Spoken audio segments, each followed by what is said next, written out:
Welcome back. In this particular video, I am going to discuss 20 most important find the difference based questions of information practice class 12. And I think ये सारे questions find the difference आपके लिए काफी helpful हो सकते हैं यदि मैं आपके एग्जामिनेशंस की बात करूं, चाहे वो 1 मार्क के क्वेश्चन हो या 2 मार्क्स के क्वेश्चन हो या फिर आपके नॉलेज या स्किल को एनहांस करने की बात हो। आपकी जानकारी के लिए मैं आपको ये बता दूं कि ये सारे क्वेश्चंस मैंने आईपी क्लास 12 की सभी 4 यूनिट्स जो कि सीबीएसई द्वारा 2021 के लिए सजेस्टेड सिलेबस है की बेसिस पे रेडी किए हैं और इस टॉपिक को हम 2 डिफरेंट वीडियो सेशंस में कन्वर्ट करेंगे। आज के इस वीडियो सेशन में हम देखेंगे first 10 difference based questions. So this is part number 1. नमस्ते student, this is Sanjay and welcome back to my YouTube channel tech tip now. चलिए सीखते हैं और सीखने के साथ साथ समझते भी हैं। But before that I would like to request to that please subscribe my channel यदि आपने मेरे चैनल को अभी तक सब्सक्राइब नहीं किया है। And if you really find this video helpful then please don't forget to like and share it as well. So let's talk about all the differences one by one. So the first is find the difference between char and varchar. Now we all know that both these are actually a data type which we mostly use in where MySQL obviously to define the type of a field in a table कि किसी भी table में जो field हम लेते हैं वो field किस टाइप के डेटा को स्टोर करेगा, that is basically defined by this data type. और ये जो char and varchar हैं both are actually used to store a character you can say or you can say what the alphanumeric data। But जहां तक इनके difference की बात है वी कैन से कि जब आप किसी भी पर्टिकुलर फील्ड का से for example if I take this item number as what care, तो इसके साथ ऑब्वियसली हम एक साइज स्पेसिफाई करते हैं। इसका मतलब ये होता है कि जो भी आइटम नंबर आप इनपुट करेंगे it should always be of 4 characters exactly, मतलब इसकी लेंथ जो होती है दैट इज ऑलवेज फिक्स्ड। जहां तक बात है varchar की, सपोज अगर मैं दूसरा फील्ड लेता हूं आइटम नेम और इसका अगर मैं सपोज डेटा टाइप varchar लेता हूं और इसका साइज मैं दे देता हूं 30, इट मीन्स दैट कि आप मैक्सिमम 30 कैरेक्टर की लेंथ का आइटम नेम इस पर्टिकुलर फील्ड में इनपुट कर सकते हैं। In the sense we can say variable length character is actually what your varchar, मतलब इसमें आप किसी भी लेंथ का डेटा कभी भी डाल सकते हैं। यहाँ पे जो साइज हमने मेंशन किया है वो इसकी मैक्सिमम साइज होती है। सेकंड डिफरेंस ये होता है कि जब आप कोई कैरेक्टर डेटा टाइप लेते हैं तो इसकी मैक्सिमम जो लेंथ है या जो इसकी साइज आप दे सकते हैं it should always be 255 characters, मतलब char 255 इज एक्सेप्टेबल। और जैसे ही आप 256 करेंगे ये आपको एरर दे देगा। सिमिलरली varchar के केस में भी आपकी जो मैक्सिमम लेंथ हो सकती है किसी भी स्ट्रिंग की या किसी भी डेटा की जो आप इनपुट करते हैं varchar में, that is of 65,535 characters। And the third difference is obviously it uses what static memory allocation and varchar uses dynamic memory allocation। Static memory allocation in the sense we are talking about compile time memory allocation। in the sense जब भी हम अपने object के लिए memory का resource use करना चाहते हैं तो या तो वो कंपाइल टाइम में उसका साइज फिक्स हो जाता है या रन टाइम पे।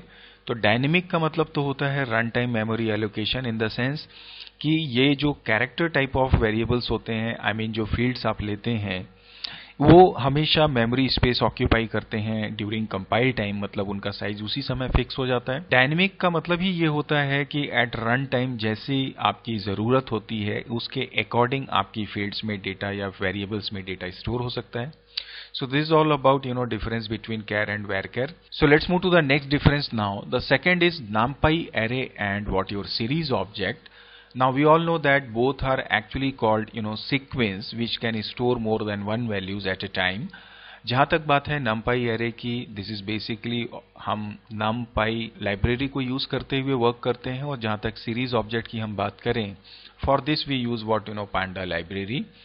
कहीं ना कहीं जैसे मैंने आपसे कहा कि हम सीक्वेंस की बात कर रहे हैं, similarly we can also say that both are a kind of data structure जिनका पर्पस होता है डेटा को स्टोर करना। जहां तक बात है इनके बीच के डिफरेंस की, we can simply understand that numpy array जो होता है it is quite simple and easy in comparison of series object. Like जब भी आप कोई numpy array बनाते हैं, जब आप डिफाइन करते हैं तो वहां पे हम मैन्युअली उसका कोई इंडेक्स प्रोवाइड नहीं कर सकते। इन द सेंस उसका जो इंडेक्सिंग होता है दैट इज ऑलवेज न्यूमेरिक, जो कि हमेशा 0 से शुरू होता है। इसको हम बोल सकते हैं कि ये जो होती है बेसिकली इम्प्लिसिट इंडेक्सिंग होती है। जहां तक सीरीज ऑब्जेक्ट की बात है, आप इसमें अपना खुद का भी इंडेक्सिंग कर सकते हैं, और अगर आप नहीं करते हैं तो ऑब्वियसली वो इम्प्लिसिट होगा ही होगा, मतलब वो डिफॉल्ट इंडेक्सिंग 0 से ही होती है। बट आप चाहें तो इसमें किसी भी टाइप ऑफ वैल्यू को लेते हुए इंडेक्सिंग कर सकते हैं। So we can say this is called explicit indexing. So this is one difference. Second, which is again very important, is what numpy array में कभी भी जब आप vectorize operations करते हैं तो उसके लिए एक कंडीशन होती है कि जो भी दो numpy arrays आप ले रहे हैं उनकी साइज या शेप जो है वो सेम होनी चाहिए।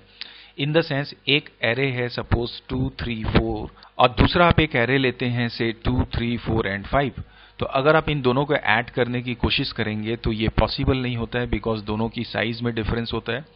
लेकिन जब आप सीरीज ऑब्जेक्ट को ऐड करते हैं, चाहे उनकी साइज सेम हो या ना हो, उनमें ऑपरेशंस पॉसिबल होता है।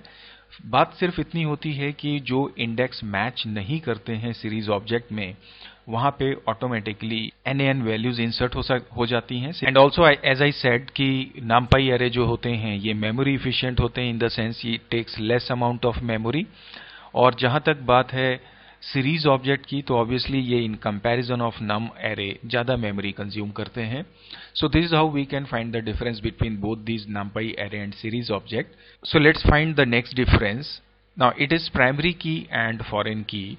Now we are very much familiar with both these terms, that is primary key and foreign key, which are basically used to establish the relation between two tables, and ये referential integrity को implement करने के लिए हम इस्तेमाल करते हैं। Already इसके पहले भी सेशंस में मैंने referential integrity के बारे में कुछ डिस्कशन किया हुआ है। तो referential integrity को एक बार मैं आपको बता दूं। रिलेशन बनाने का मतलब ये नहीं होता है कि दो टेबल को आपस में लिंक कर दिया जाए। रिलेशन बनाने का मतलब ये रहता है कि कोई एक टेबल का जो एग्जिस्टिंग डेटा है सिर्फ उसको ही आप दूसरे टेबल में ले सकते हैं। और जब दो टेबल आपस में कनेक्टेड हो जाते हैं तो अगर आप किसी एक टेबल में डेटा को डिलीट करने की कोशिश करें तो वो आपको अलाउ नहीं करता, क्योंकि उसका रिलेटेड डेटा दूसरे टेबल में एग्जिस्ट करता है। तो इस तरह के जो रूल्स एंड रेगुलेशंस होते हैं उनको फॉलो करते हुए ही हमें दो टेबल को रिलेट करना होता है। और इसके लिए जो दो कीज हम इस्तेमाल करते हैं, that is your primary key and foreign की। जहां तक बात है प्राइमरी की, जब भी आप कोई टेबल बनाते हैं तो उसमें यदि आप किसी एक की को प्राइमरी की मेंशन करते हैं, इसका मतलब ये है कि उसमें आप डुप्लीकेट वैल्यूज को बिल्कुल भी नहीं ले सकते। जबकि उसी प्राइमरी की को जब आप दूसरे टेबल में एज ए फॉरेन की लेते हैं या रिलेशन जब आप बना देते हैं दो टेबल का, तो जो प्राइमरी की होती है जब वो फॉरेन की में कन्वर्ट होती है तो वहां पर उनकी हम डुप्लीकेट वैल्यूज को ऑब्वियसली कंसीडर कर सकते हैं। Suppose there is a table which is having 3 item numbers, और ये तीनों आइटम नंबर यूनिक हैं, और इससे रिलेटेड एक दूसरा टेबल आप बनाते हैं, से फॉर एग्जांपल जहां पर कि आप ऑर्डर मेंशन कर रहे हैं, तो ऑब्वियसली वहां पे आप एक ही ऑर्डर को कई दफा सेल करते हैं, तो ऐसी सिचुएशन में उस आइटम को आप बार बार रिपीट करते हैं। सो यहां पर फॉरेन की का इसीलिए हम कहते हैं कि it can have duplicate values. Obviously primary की है तो आप उसमें नल वैल्यूज तो कभी भी नहीं ले सकते, लेकिन फॉरेन की में इट इज अलाउड। एंड किसी भी एक टेबल में एट ए टाइम सिर्फ एक ही प्राइमरी की हम बना सकते हैं, जबकि किसी भी टेबल में एक से ज्यादा foreign keys are possible. So this is how we can understand the difference. So let's talk about another difference now.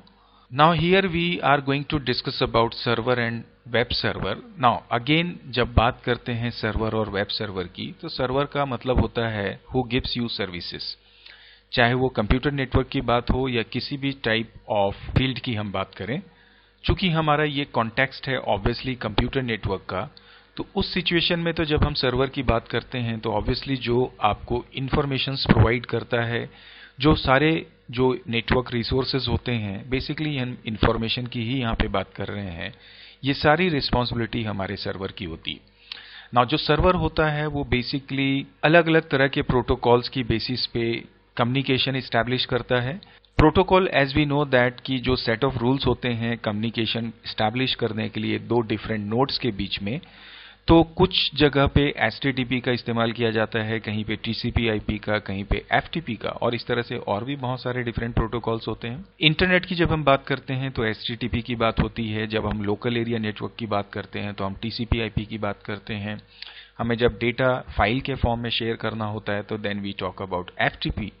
तो सर्वर तो एक स्टैंडर्ड टर्म होता है और सर्वर का ही एक सब पार्ट और एक टाइप ऑफ सर्वर होता है, that is called your web server, जो कि पूरी की पूरी तरह से इंटरनेट बेस्ड होता है, या जो बेसिकली सारे वेब कंटेंट्स को मैनेज करता है, और ये पूरी तरह से वर्क करता है HTTP के ऊपर में या HTTP प्रोटोकॉल के बेसिस पे।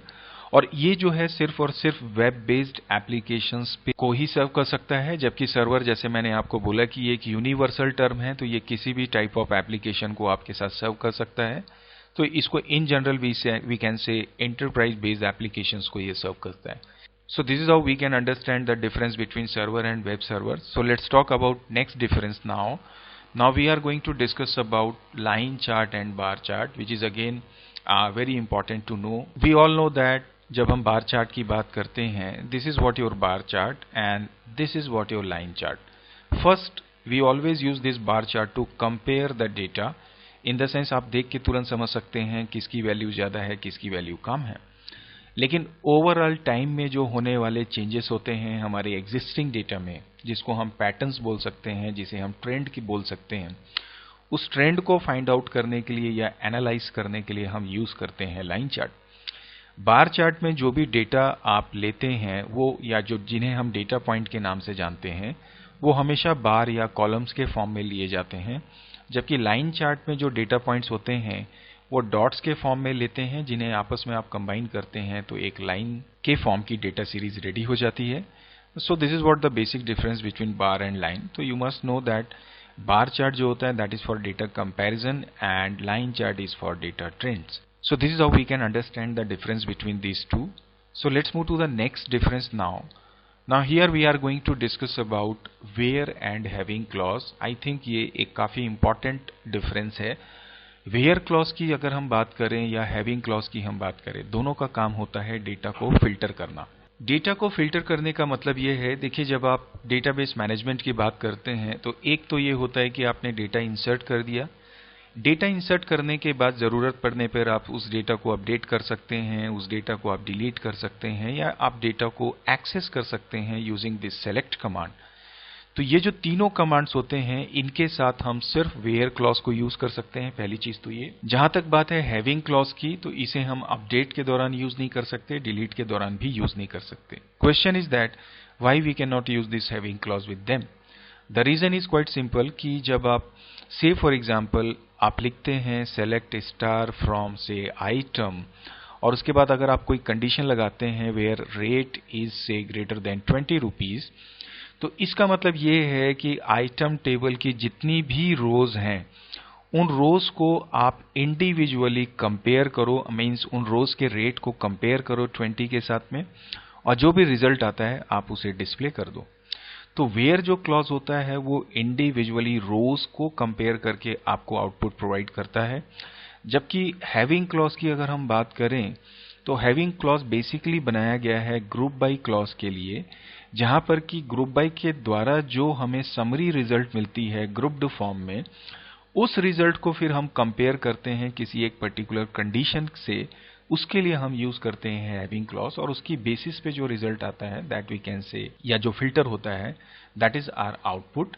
सो हैविंग क्लॉज को हम सिर्फ और सिर्फ सेलेक्ट के साथ यूज कर सकते हैं, और एज आई सेड हम इसे ग्रुप बाय के साथ ही सिर्फ इस्तेमाल कर सकते हैं, इसके अलावा किसी और क्लॉज में हम इसे यूज नहीं कर सकते। जबकि where clause as I said आप कहीं पे भी यूज कर सकते हैं with select update and delete, and also group by clause के बगैर भी। और इसी तरह से एक इंपॉर्टेंट डिफरेंस ये होता है कि हम जानते हैं जब आप ग्रुपिंग करते हैं रिकॉर्ड्स का, तो हम वहां पे मोस्टली एग्रीगेट फंक्शन यूज करते हैं, लाइक सम फाइंड करना, एवरेज फाइंड करना, एटसेट्रा। तो ये जो फंक्शंस होते हैं they are called what aggregate functions, और इनका इस्तेमाल हम हैविंग क्लॉज के साथ कर सकते हैं। वेयर क्लॉज के साथ में हम एग्रीगेट फंक्शंस का इस्तेमाल नहीं कर सकते। इनके साथ हम other types of operators like comparison operator, like operators, like range operators का ही सिर्फ इस्तेमाल कर सकते हैं। So this is how we can understand the difference between these two. So let's move to the next difference now. Now it is talking about switch and router. Now again we all know that both are basically a computer network device जिनका काम होता है different nodes को, different networks को आपस में connect करना। जहां तक बात है स्विच की, तो ये बेसिकली हम एक लोकल एरिया नेटवर्क में यूज करते हैं, like you can see here I have written. Local area network का मतलब होता है जो किसी एक रूफ के अंडर आपने नेटवर्क बनाया हुआ है, और ये जो नेटवर्क होता है इसमें आप चाहें तो प्रिंटर भी कनेक्ट कर सकते हैं या आप चाहें तो स्कैनर भी कनेक्ट कर सकते हैं। इन सभी डिवाइसेस को आपस में कनेक्ट करने के लिए हम यूज करते हैं स्विच का। जहां तक बात है रूटर की, रूटर एडवांस वर्जन होता है आपके स्विच का, जो बेसिकली जो बड़े नेटवर्क्स होते हैं, या से फॉर एग्जांपल एक फ्लोर में हमारा एक लैन बना हुआ है, दूसरे फ्लोर में एक लैन बना हुआ है, इन दोनों को यदि आपस में कनेक्ट करना है तो हम इसके लिए रूटर का इस्तेमाल कर सकते हैं। तो इसका जो नेटवर्किंग साइज होता है वो बेसिकली वाइड एरिया नेटवर्क होता है। इसके अलावा एक बहुत इंपॉर्टेंट डिफरेंस ये होता है स्विच में और रूटर में, दैट इज व्हाट बेसिकली कि जब रूटर के थ्रू डेटा ट्रांसमिशन होता है तो वो डुप्लेक्स मोड में होता है, in the sense to way communication होता है, इन द सेंस दो नोड्स के बीच में जो डेटा ट्रैवल करता है यूजिंग रूटर, वहां पे एट ए टाइम वो रिसीव भी होता है और ट्रांसमिट भी होता है। जबकि स्विच में भी टू वे कम्युनिकेशन पॉसिबल है, बट इसमें हाफ डुप्लेक्स मोड में भी डेटा ट्रैवल कर सकता है, in the sense one way communication we can say, कि एक बार सिर्फ जा रहा है तो सिर्फ जाएगा, जब एक कम्युनिकेशन कंप्लीट होगा देन आफ्टर दूसरा कम्युनिकेशन स्टार्ट होगा। So this is how we can understand the difference between switch and router as well. Let's talk about another difference now. Now it is static and dynamic web page. So now again I think you would be familiar with this static and dynamic web pages. We all know that static का मतलब होता है fix और dynamic का मतलब होता है variable. So जैसा इसका नाम है कि ऐसे वेब पेजेस जिनके कंटेंट जो होते हैं अक्सर वो फिक्स होते हैं। फिक्स इन द सेंस जो कि आप ओपन करें तो जितने भी यूजर्स हैं, जो भी विजिटर्स हैं, उनको वो सेम दिखाई देता है। डायनेमिक वेब पेजेस का मतलब ये होता है जिसके कंटेंट डायनेमिकली चेंज होते हैं और ये कंटेंट हर एक विजिटर्स को उनकी रिक्वायरमेंट की बेसिस पे या डिफरेंट विजिटर्स को डिफरेंट तरीके से दिखाई दे सकते हैं। स्टैटिक वेब पेजेस जो होते हैं they are basically updated rarely, वो बहुत ही कम हम अपडेट करते हैं। डायनेमिक वेब पेज तो ऑब्वियसली लगातार अपडेट होते हैं, क्योंकि डायनेमिक वेब पेजेस के जो कंटेंट होते हैं वो कहीं ना कहीं हमारे बैकएंड पे डेटाबेस के थ्रू आते हैं, जबकि स्टैटिक वेब पेज में हमारे पास डेटाबेस का ज़्यादातर कोई कॉन्सेप्ट नहीं होता। ये सिंपल वेब पेजेस होते हैं जो HTML की हेल्प से बनाए जाते हैं, जबकि डायनेमिक वेब पेजेस जो होते हैं वो बेसिकली HTML में तो फॉर्मेट होते ही होते हैं, बट उन्हें डायनेमिक बनाने के लिए हम बहुत सारी डिफरेंट स्क्रिप्टिंग लैंग्वेजेस या अदर प्रोग्रामिंग लैंग्वेजेस का इस्तेमाल कर सकते हैं, like JavaScript, like PHP, like ASP, और you can say Java. So this is how we can understand the difference between static web page and dynamic web page.